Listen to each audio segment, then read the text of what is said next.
এয়ারপোর্টে সুস্পষ্টভাবে নির্দেশনা দেন, আর যদি একটা খুনি সন্ত্রাসীদের মানবতা বিরোধী অপরাধীরা একটা লোক যদি দেশ ছাড়ে, তাহলে প্রত্যেকটার পেছনে যে উপদেষ্টা থাকবেন সেই উপদেষ্টাকে পদত্যাগ করতে হবে। এটা আমাদের আমরা যে কথাটা সরকারকে বলেছি যে আপনারা বলেন যে আওয়ামী লীগকে নিষিদ্ধ করার কোনো পরিকল্পনা আপনাদের নাই, কিন্তু আপনারাই আবার কোথাও আওয়ামী লীগ মিছিল করলে পুলিশকে বলেন তাদেরকে গ্রেফতার করতে, এবং পুলিশকে বলেন যে কোথাও যদি আওয়ামী লীগ মিছিল করে বা আওয়ামী লীগের কোনো তৎপরতা থাকে তাহলে স্থানীয় পুলিশকে এই জন্য শাস্তি পেতে হবে। বিএনপি এবং আরো দু একটা বড় দল জামাত সহ যারা নৈতিকভাবে মনে করে যে আওয়ামী লীগ নিষিদ্ধ হোক, তারা চায় না, কিন্তু আমরা দেখি যে আওয়ামী লীগের উপরে যদি কোনো প্রতিরোধ বা প্রতিবাদী ঘেরাও আক্রমণ হয়, দেখি ওই রাজনৈতিক দলগুলো বেশি করে। আমরা নীতিগতভাবে এই ব্যাপারে সবসময় বলেছি যে আওয়ামী লীগের বিরুদ্ধে সকল দল মিলে আমরা একটা সিদ্ধান্তে পৌঁছাতে অসুবিধাটা কোথায়? যেই দলটা অগণিত মানুষকে হত্যা করেছে, গণহত্যা চালিয়েছে, গুম করেছে, আয়নাঘর তৈরি করেছে, আমার দেশের গণতান্ত্রিক ভিত নির্বাচন ব্যবস্থাকে ধ্বংস করে দিয়েছে, যেই দলটার হাতে বাংলাদেশের এমন কোনো জনপদ নাই যেখানে রক্তাক্ত হয় নাই, এমন কোনো শিক্ষা প্রতিষ্ঠান নাই যেখানে আওয়ামী ছাত্রলীগের ছেলেরা ধর্ষণ নির্যাতন করে ছাত্রীদের জীবনকে বিভীষিকাময় করে তোলে নাই, বাংলাদেশের প্রত্যেকটা ব্যাংক ব্যবস্থা ধসিয়ে দিয়েছে তারা, দুর্নীতি, একটা পিয়নের 400 কোটি টাকার মালিক হওয়ার গল্পে বোঝা যায় এবারে সচিব থেকে শুরু করে বিচারপতি থেকে শুরু করে সর্বস্তরে পুলিশের বিভিন্ন জায়গা থেকে শুরু করে কোথায় কি পরিমাণ টাকা লুটপাট হয়েছে, এটা একদম স্পষ্ট। এতটুকু স্পষ্ট থাকার পরেও এই দলটার ব্যাপারে আমাদের একটা কি ঐক্যবদ্ধ ভূমিকা হইতে পারে না? সবাই মিলে কি আমরা একসাথে সিদ্ধান্ত নিতে পারি না? এখানে নিয়ে একটা অপরাজনীতি কেন হবে? সেজন্য আমরা বলেছি এনাফ ইজ এনাফ। অনেকদিন আমরা অপেক্ষা করেছি। আজকে আমি যমুনার পাশে যেই স্বতঃস্ফূর্ত বিক্ষোভ হচ্ছে সেখানে গিয়েছিলাম, আমি এবং আমাদের দলের জয়েন্ট সেক্রেটারি নাসরিন সুলতানা মিলি। গতকাল রাত্রে আমাদের নেতা আব্দুল্লাহ মামুন রানা, আমাদের নেতা ব্যারিস্টার সানি আব্দুল হক, আমাদের নেতা শাহাদাতুল্লাহ টুটুল, আমাদের ছাত্রপক্ষের আহ্বায়ক মোহাম্মদ প্রিন্স সহ আমাদের ছাত্রপক্ষের নেতৃবৃন্দ সহ আমরা এই আন্দোলনের সাথে সংহতি প্রকাশ করেছি। ইতিমধ্যে আমি সরকারের কয়েকজন উপদেষ্টার সাথে কথাও বলেছি। আমরা স্পষ্টভাবে দাবি জানিয়েছি, প্রস্তাব দিয়েছি যে অনতিবিলম্বে আপনারা একটা সর্বদলীয় কনভেনশন আহ্বান করেন, সর্বদলীয় কনভেনশন আহ্বান করে আপনারা আওয়ামী লীগের ব্যাপারে একটা সম্মিলিত সিদ্ধান্তে পৌঁছান।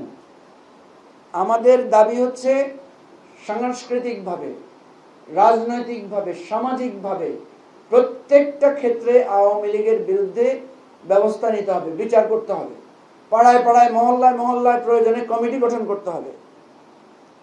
শুধু আওয়ামী লীগকে দলীয়ভাবে রাজনীতি নিষিদ্ধ করলে হবে না, এটাকে আইনগত ব্যবস্থা কি হতে পারে আওয়ামী লীগের বিরুদ্ধে সেই ব্যবস্থাও নিতে হবে, প্রয়োজনে আইন সংশোধন করতে হবে।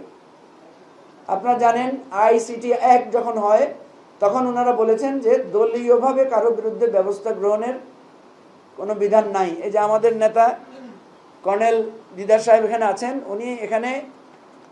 উনি সারা পৃথিবীতে শান্তি মিশনে কাজ করেছেন। উনি এখানে 9টা, উনার স্মৃতি থেকে উনি 9টা দেশের 9টা রাজনৈতিক দলের নাম এখানে লিখেছেন পৃথিবীতে যাদেরকে আইনগতভাবে নিষিদ্ধ করা হয়েছে। জার্মান নাজি পার্টির কথা আপনারা জানেন, 1939 থেকে 1945 সাল তাদের বিরুদ্ধে 6 মিলিয়ন ইহুদি হত্যার অভিযোগ সহ অনেক কিছু আছে। নুরেমবার্গ ট্রায়ালে তাদের শীর্ষ নেতাদের বিচার এবং দলটাকে বিলুপ্ত ঘোষণা করা হয়েছে আইনগতভাবে। খোমান রুজ পার্টি, বাথ পার্টি, রুয়ান্ডার তুতসি পার্টি সম্ভবত তুরস্কের ইতিহাসে অনেকবার বিভিন্ন দলকে নিষিদ্ধ করা হয়েছে। বসনিয়া হার্জেগোভিনায় দল নিষিদ্ধ করা হয়েছে, ইন্দোনেশিয়ায় কমিউনিস্ট পার্টিকে নিষিদ্ধ করা হয়েছে, স্পেনে এবং নাইজেরিয়াতেও, নাইজেরিয়া না এটা স্পেনে এবং এটা হচ্ছে নিকারাগুয়াতেও প্রত্যেকটা জায়গায় যে রাজনৈতিক দলগুলো মানবতা বিরোধী অপরাধে যুক্ত, যারা সন্ত্রাসবাদে জড়িত, সেই সমস্ত দলগুলোকে আইনগতভাবে নিষিদ্ধ করা হয়েছে। বাংলাদেশেও অনেক দল নিষিদ্ধ করা হয়েছে, আপনারা জানেন। তো বাংলাদেশে যে দলগুলো নিষিদ্ধ করা হয়েছে, এখনো নিষিদ্ধ আছে, তারা যতটুকু সন্ত্রাসবাদ অপরাধ করেছে তার লক্ষ গুণ বেশি অপরাধ আওয়ামী লীগ করেছে। সুতরাং এখানে আমরা কোনো লজ্জিত হওয়ার বা কোনো কারোর প্রতি, আমরা যদি মনে করি যে আওয়ামী লীগকে আমরা 100% ফেভার করব, আওয়ামী লীগের পক্ষে আমরা থাকব, তারপরও আপনি দেখবেন কোনো আইনে, কোনো বিধানে, কোনো নিয়মে, কোনো বিবেচনায় আওয়ামী লীগ একটা রাজনৈতিক দল হইতে পারে না। সুতরাং আমরা তো আওয়ামী লীগের প্রতি জাস্টিস চাই। এই যে আজকে একটা বিতর্ক উঠেছে, মিস্টার আব্দুল হামিদ বাংলাদেশের, উনি আওয়ামী সরকারের রাষ্ট্রপতি ছিলেন, উনি রাষ্ট্রপতি না থাকা অবস্থায় উনি কি এই যে গণহত্যা হয়েছে, গণহত্যার কোনো বিরোধিতা করেছেন? এই গণহত্যার প্রতিবাদে একটা কথা বলেছেন? বলেন না। সেরকম একটা লোক এতদিন ধরে এখানে ছিল, তার বিরুদ্ধে বিস্ফোরক আইনে মামলা আছে। তিনি কালকে এয়ারপোর্ট দিয়ে চিকিৎসার জন্য, ওনার চোখের চিকিৎসার জন্য বাংলাদেশে করা যায় না, ওনার চোখে পানি পড়ে, এটার জন্য ওনাকে থাইল্যান্ড যেতে হয়। ওনার গলায় খুশু খুশু কাশি হলে ওনাকে সিঙ্গাপুরে যাইতে হয়। এই লোকের পেছনে বাংলাদেশের কত পরিমাণ টাকা খরচ হয়েছে, কি প্রোডাক্টিভিটি দিয়েছেন উনি এই দেশকে। রাষ্ট্রপতি তো দলমতের ঊর্ধ্বে থাকেন, তাই না? তাইলে উনি কেন এই সমস্ত অন্যায়ের কোনো প্রতিবাদ করেন নাই? উনি এত গুম খুন হয়েছে, কোনো প্রতিবাদ করেন নাই। বরং উল্টা আমরা দেখেছি উনি আওয়ামী খুনিদেরকে মাফ করে দিয়েছেন, আওয়ামী খুনিদের ফাঁসি প্রাপ্ত আসামিদেরকে উনি মওকুফ করেছেন, ঠিক না? এই লোকটা চলে গেল, স্বরাষ্ট্র উপদেষ্টা বলছেন কিভাবে গেল উনি জানেন না, আইন উপদেষ্টা বলছেন কিভাবে গেল ওনারা জানেন না। How funny! বাংলাদেশের একটা সংস্থা আমরা জানি, এসবি, পুলিশের স্পেশাল ব্রাঞ্চ, ওনারা আমাদের ইমিগ্রেশনের দায়িত্বে থাকেন। আমরা দাবি করছি সঠিক তদন্ত করতে হবে, প্রকাশ করতে হবে, ভিডিও ছবি চাই আমরা। উনি যে এয়ারপোর্ট দিয়ে পার হয়েছেন, প্রত্যেক পদে পদে সেখানে সিসিটিভি ক্যামেরা আছে। আমরা দেখতে চাই কারা ওনাকে সসম্মানে পার করেছেন, ওনার পাসপোর্টে সিল দিয়েছেন, ওনাকে প্লেনে তুলে দিয়েছেন। কেউ যদি বলে ওনাকে চেনেন না, আমরা তো দেখি আমাদের চেহারা, চশমা থাকলে চশমা খুলে ফেলে ইমিগ্রেশনে।